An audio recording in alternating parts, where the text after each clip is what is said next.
বন্ধুরা অবশ্যই আপনারা জানেন এই নৌকা দিয়ে কি কাজ করে। তো এই নৌকা দিয়ে কিন্তু বালু তোলে।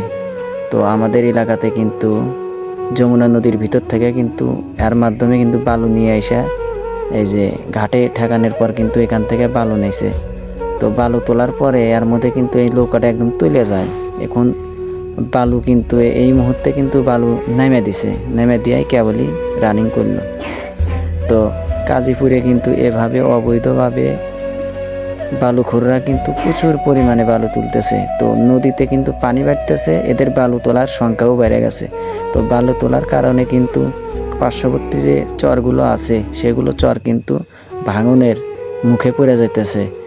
তো সরকারের উচিত যে স্বাভাবিকভাবে অর্থাৎ যে নিয়ন্ত্রণের বাইরে যাতে বালু না তোলে।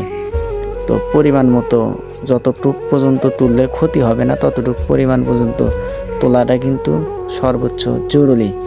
আর বেশি তুললে কিন্তু চর অঞ্চলের অনেক চর ভাঙার মুখে পড়বে।